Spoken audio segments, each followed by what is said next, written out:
morning, everyone. Yes. Sir, kunin lang po namin yung reactions niyo regarding Yung?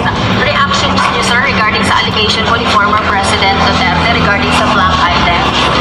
He's lying.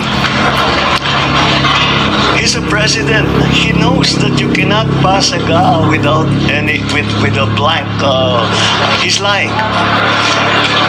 And he's lying because he knows perfectly well that that doesn't ever happen. Sa kasaysayan ng buong Pilipinas, hindi pinapayagan na magkaroon ng item ang GAA nang hindi nakalagay kung ano yung project at saka ano yung gastos, ano yung pondo. So, it's a lie. I was watching the news earlier today and people were saying it's 4,000 pages. Paano namin ibubusisiin yan? Ang gaganto para titignan namin isa-isa. Hindi na lang. Meron namang kopya that's available on the website of DBM. Tignan ninyo, huwag na ninyong busisiin isa-isa. Hanapin nyo yung sinasabi nila na blank check. Tignan ninyo kung meron kahit isa para mapatunayan na tama ang sinasabi ko kasi nungalingan yan. That's my reaction.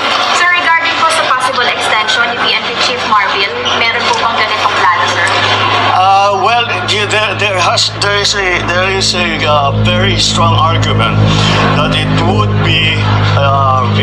not be good for stability, especially to change Chief PNP in the middle of a campaign period and then approaching an election period.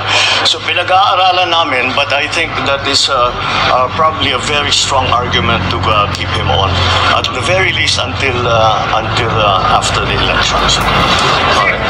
Sir, may recommendation po ang MMDA to shorten yung pasok sa government agencies sa Metro Manila to ease the traffic from 7 a.m. to 4 p.m. Yes, I saw that. Well, we're studying it. If it works, we'll do it. But we have to. It's not enough to talk to the traffic enforcers and the administrators of traffic that have made the suggestion. We also have to ask the commuting public kung practical para sa kanila.